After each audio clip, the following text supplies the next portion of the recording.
Salut à tous, alors c'est Frédéric de la Vie. Alors ce soir, je voulais vous faire une petite vidéo pour vous parler d'évolution humaine et pour vous parler de découvertes scientifiques et de pensée calorique. Alors je vais parler de paléontologie humaine et je vais essayer de vous expliquer qu'en pensant énergétique, en pensant calories, on trouve très facilement les réponses aux questionnements des chercheurs et de nous-mêmes. Donc la technique que je vais vous montrer là de raisonnement peut s'appliquer dans tous les domaines. C'est pour ça que je parle de tous les domaines. C'est parce que tout simplement j'applique cette pensée calorique. Ça veut dire tout est énergie sur Terre, hein, dans les rapports de la vie, de la vie entre la vie, hein, et la vie et son milieu. Donc tout être vivant a besoin de prendre l'énergie pour rester en vie, hein, de la conserver le plus possible par économie pour ne pas la dépenser excessivement et la redonner avant de mourir pour transmettre cette vie. Et tout organisme a comme but d'économiser au maximum l'énergie, hein, pour pouvoir l'utiliser dans des activités uniquement de survie et ne pas la gaspiller, car cette énergie est fondamentale à la vie et à la survie. Donc quand on pense énergie, quand on pense que toutes les relations, qu'elles soient des groupes humains entre eux, qu'elles soient des états entre eux, ou que ça soit juste la relation d'un être vivant aux autres êtres vivants ou à son milieu, ce sont toujours des relations énergétiques qui ont pour but de prendre l'énergie pour rester en vie, de la conserver, hein, et de transmettre cette énergie avant de mourir pour justement transmettre la vie. Donc, il y a une découverte scientifique qui a été faite récemment, c'est pour ça que je fais cette petite vidéo. C'est une équipe franco-marocaine, hein, l'équipe de Jean-Jacques Hublin, qui est un chercheur français, paléontologue, qui s'est spécialisé en génétique et qui travaille à l'Institut Max Planck de Leipzig, hein, donc récupéré par les Allemands. Ben oui, les Allemands nous récupèrent nos meilleurs éléments, hein, car c'est vraiment quelqu'un d'exceptionnel dans sa simplicité, dans sa façon de parler. Et là, il était sur des fouilles et ils ont analysé des restes et daté des restes d'Homo sapiens, on va dire de pré-sapiens, mais qui sont très proches. Et chose magnifique, ça fait remonter, hein,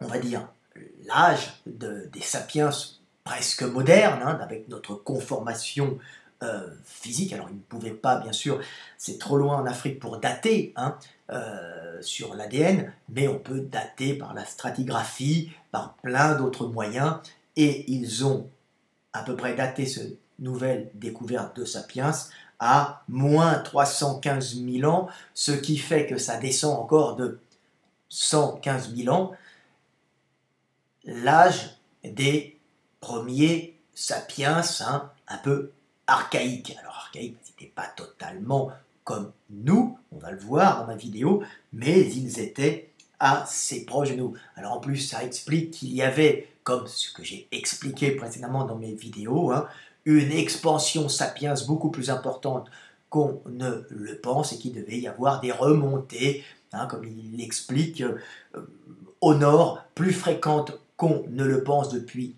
très longtemps, ce qui permettait justement de pouvoir métisser Néandertal un peu à Sapiens et de laisser toujours des ponts génétiques. Et on s'aperçoit à ce moment-là qu'il n'y aurait pas plusieurs espèces, mais une espèce sapiens, pré-sapiens, hein, qui aurait colonisé un peu la Terre. Donc on classifie ces espèces, hein, mais il y a, on va dire, une humanité qui a des spécificités, qui s'adapte à son milieu, qui garde des ponts génétiques, mais bien sûr, qui reste une espèce d'humanité avec cette particularité d'être féconde entre elles, même s'il y a des différences. Donc c'est très très intéressant cette découverte, il faut garder bien sûr des classifications, Sapiens, Néandertal, Denisovien, tout ça, avec les nouvelles découvertes, on va sûrement en découvrir d'autres, mais cette découverte a quelque chose d'intéressant, c'est qu'elle permet d'analyser les crânes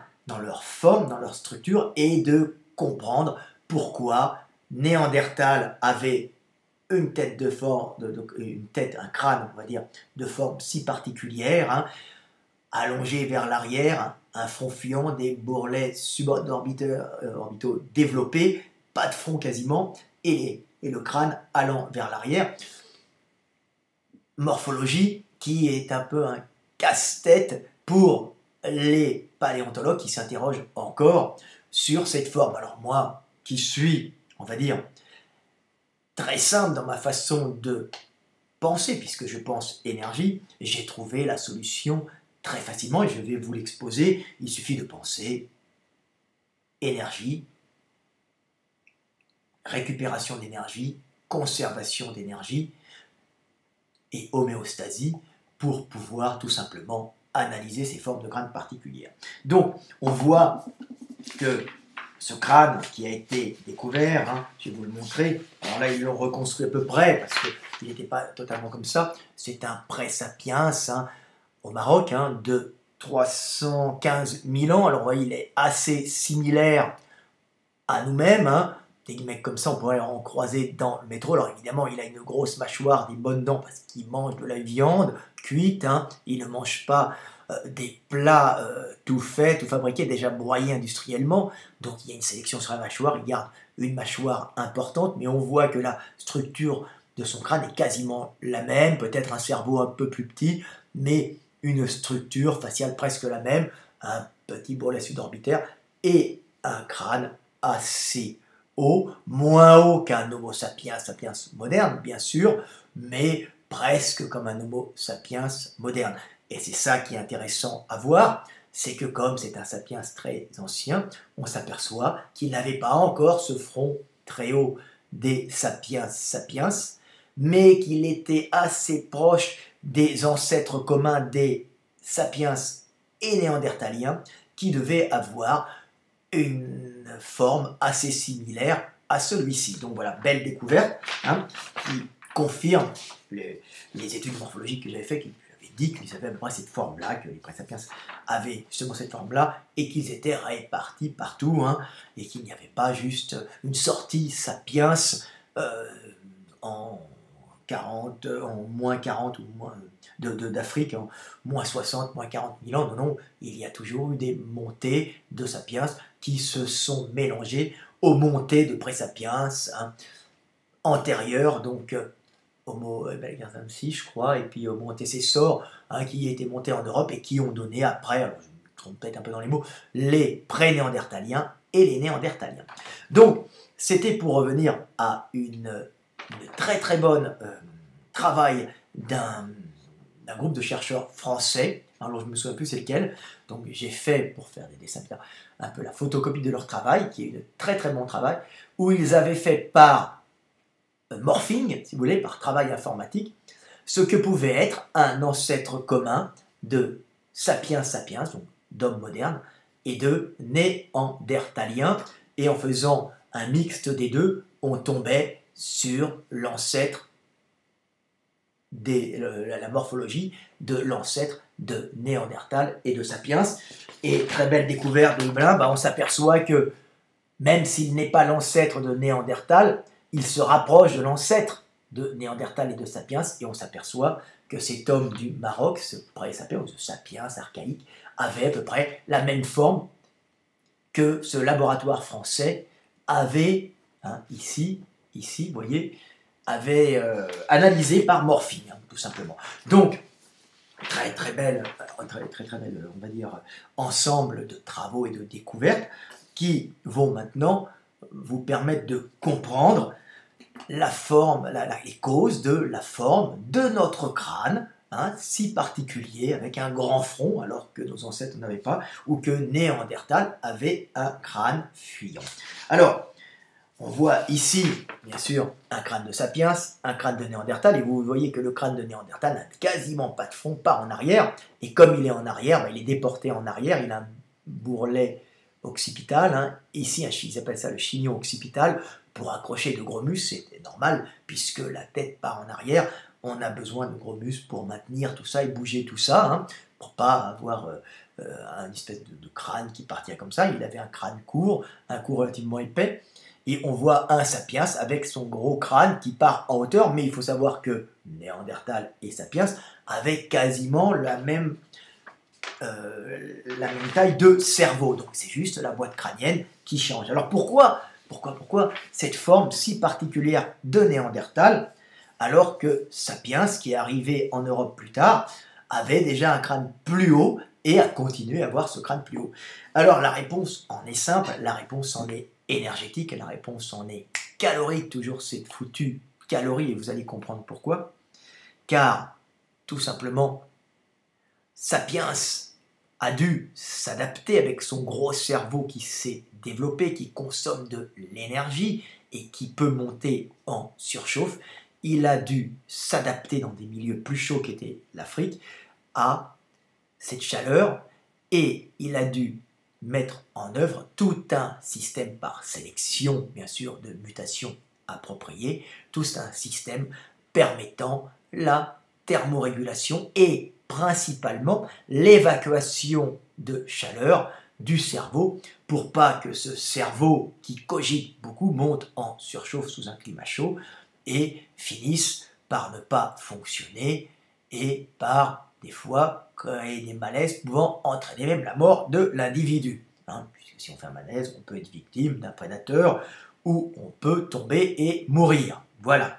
Donc, ce grand crâne qui monte en hauteur comme chez les hommes, et cette implantation de cheveux, comme vous voyez, laissant ce grand front, avait comme principale cause de permettre un maximum d'évacuation de chaleur, parce que comme sur les radiateurs de voiture, hein, notre front, qui est ici, permet d'évacuer beaucoup de chaleur, hein, parce que nous marchons, donc nous prenons l'air de face, et en prenant l'air de face, nous évacuons par homéostasie, donc l'agitation moléculaire excessive du crâne, hein, va être transmis à l'air ambiant qui se trouve sur le front, et tout ça va être accentué par la sudation. Donc nous avons une espèce de radiateur, comme les radiateurs de voiture, hein, pour évacuer l'air. Ici, vous savez, les radiateurs à LED, ben nous avons un espèce de radiateur, un refroidisseur, on va dire, à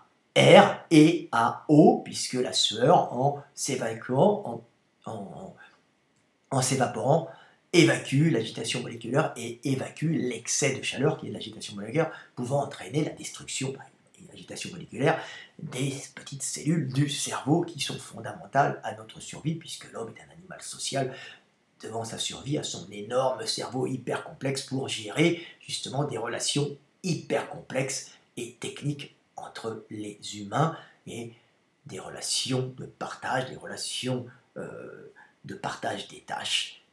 Donc nous avons un gros cerveau. Donc Sapiens, qui était dans un milieu chaud, devait principalement devoir évacuer cette chaleur excessive. Donc grand crâne, grand front, implantation de cheveux assez haute, hein, vous avez vu souvent les Africains ont l'implantation de cheveux hauts, pourquoi? Parce qu'ils transpirent du front, hein, et ils vont évacuer cette chaleur, et en marchant, l'air va permettre justement d'évacuer cette agitation moléculaire, donc par homéostasie, de permettre le refroidissement du cerveau, cet organe fondamental.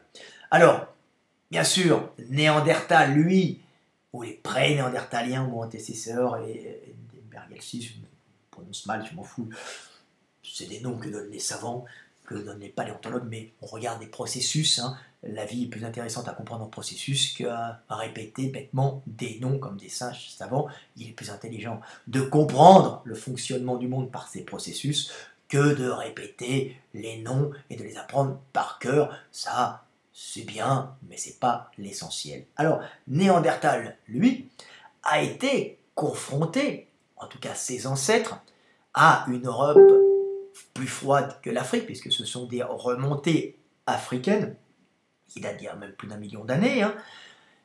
Il y a sûrement eu des montées, comme on s'en aperçoit, bien plus récentes, avec des remélanges, mais on va dire que les premiers Européens, hein, ont vécu en Europe avec des périodes plus ou moins froides, mais souvent des refroidissements terribles et surtout dans les premiers temps de cette colonisation de l'Europe, nos pauvres ancêtres néandertaliens, puisque nous les Européens en tout cas avons entre 2 et 4% de gènes néandertaliens par métissage, donc on a récupéré certaines adaptations au climat européen et eurasien, puisque les Asiatiques ont aussi des gènes néandertaliens.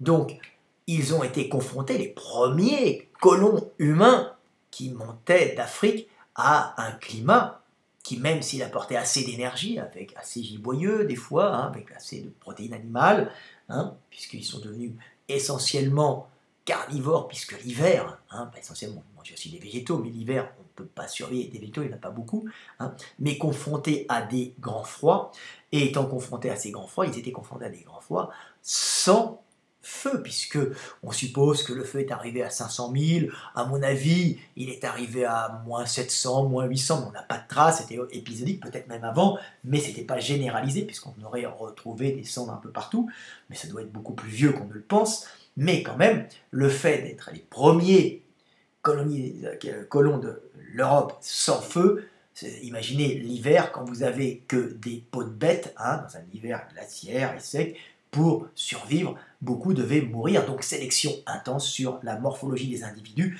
résistant le mieux au froid, sans feu. Donc ils avaient une technique très affinée des peaux de bêtes, des habits en peau de bête. Il ne faut pas les prendre pour des cons, puisqu'ils devaient s'habiller de la tête aux pieds, même déjà moins 1 million d'années avant, peut-être moins 800 000, qui ne devaient pas du tout être les débiles qui étaient montrés dans certaines anciennes reproductions. Maintenant c'est fini, maintenant on commence à avoir de très très bonnes reproductions représentant nos ancêtres, ou les premiers même néandertaliens ou les pré-néandertaliens, avec très beaux habits bien taillés, puisqu'ils avaient sûrement des façons de coudre, en plaçant des lianes, des tendons, et d'associer justement des peaux. N'oubliez pas qu'il devait avoir la fourrure à l'intérieur et pas à l'extérieur, et il devait graisser l'extérieur pour éviter de prendre la flotte, mais ils n'avaient pas le feu.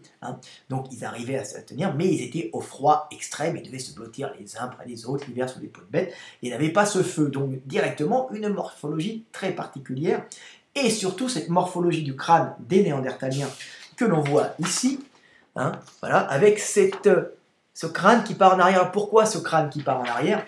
Tout simplement pour des histoires de thermorégulation, pour éviter de perdre un maximum d'énergie par refroidissement excessif, et de voir les fonctions du cerveau se ralentir par refroidissement excessif. C'était le cas inverse des sapiens en Afrique.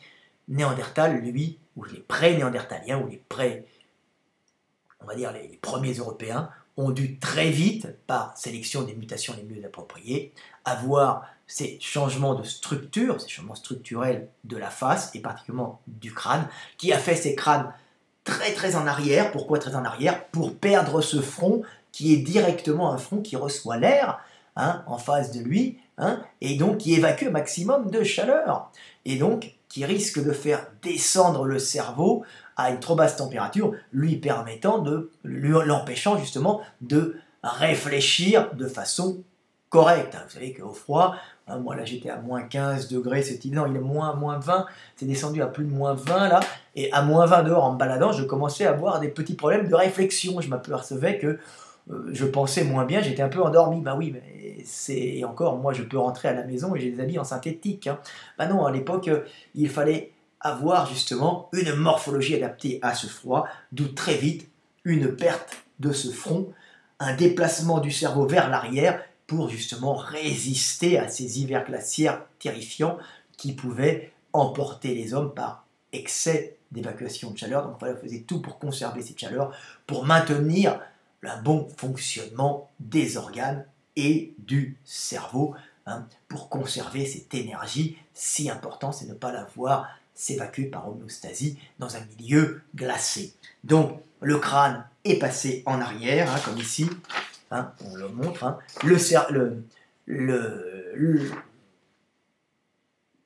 le front a disparu. Et petit dessin, parce que je vais faire un dessin pour l'expliquer tout simplement. Et vous voyez qu'à ce moment-là, les Néandertaliens devaient avoir une implantation de cheveux très très basse, proche des sourcils. Alors comment je sais ça? Je ne sais pas ça parce que je suis un devin et je fais des extrapolations. Je sais tout simplement ça parce que la nature est économique et fait tout pour conserver l'énergie, hein, ou évacuer l'excès de chaleur. Donc tout est énergétique. À partir du moment où vous pensez comme ça, c'est très simple. Donc ils devaient avoir nos amis néandertaliens, donc les premiers Européens qui ont été en Europe, confrontés à ces froids intenses, à ces hivers rigoureux, ont dû très vite avoir le crâne qui passe en arrière, le cerveau qui se développe en volume, parce qu'ils sont devenus de plus en plus intelligents, hein, comme de plus en plus, avec un développement du cerveau de plus en plus important, puisque l'homme qui soit développé en Afrique ou en Europe a progressivement développé son cerveau pour maîtriser son milieu, et tout ça avec aussi les progrès du langage, comme je l'expliquais. Chaque progrès de langage, dans la technicité du langage, entraîne obligatoirement un développement en volume et en quantité de cellules et de connexions synaptiques du cerveau. Voilà, donc pour maintenir tout ça, hein, pour maintenir cette intelligence verbale, il faut que, et ne pas la voir se dégrader sous l'effet d'une évacuation trop importante de chaleur, et ben on met le crâne en arrière, on met une implantation de cheveux basse et on se retrouve avec cette morphologie typique des Néandertaliens. S'ils avaient ce crâne si étrange, c'est qu'ils avaient tout simplement besoin de protéger leur cerveau d'une évacuation trop importante de chaleur pour le maintenir à bonne température, pour pouvoir cogiter et penser correctement dans un milieu glacé, hein, et pouvoir chasser sans perdre de réflexion, continuer à penser rapidement. Tout est simple, tout est logique quand on pense énergétique. Et pareil en Afrique, vous voyez, là j'ai mis des cheveux crépus d'Africain, ben voilà, un sapiens en Afrique, lui il a un grand front qui transpire beaucoup. Néandertal ne devait pas se tuer beaucoup du front, hein. Il devait au contraire avoir une réduction de la transpiration sur le front, en tout cas sur le visage, pour éviter d'évacuer excessivement de chaleur. Voilà, petite vidéo de 22 minutes. Ça va surtout intéresser les gens qui sont passionnés de paléontologie. Bien sûr, ça fera moins de vues que ma vidéo sur Picasso qui dénonce la merdouille de Picasso. Mais bien sûr, les hommes préfèrent, quand on fait des polémiques et qu'on argumente d'une façon un peu agressive, aux gens qui parlent simplement et qui exposent le monde et ses principes. Mais c'est pas grave, j'espère que vous comprendrez que cette vidéo est très intéressante. Par-delà le fait de montrer l'évolution de Néandertal, elle vous explique surtout que penser calories, penser énergie, penser relation énergétique vous permet de comprendre quasiment tout sur Terre. Comme on dit, Dieu est énergie, hein, et la pensée est énergie. Sans énergie, il n'y a point de pensée, hein, tout est énergie. Allez, à bientôt!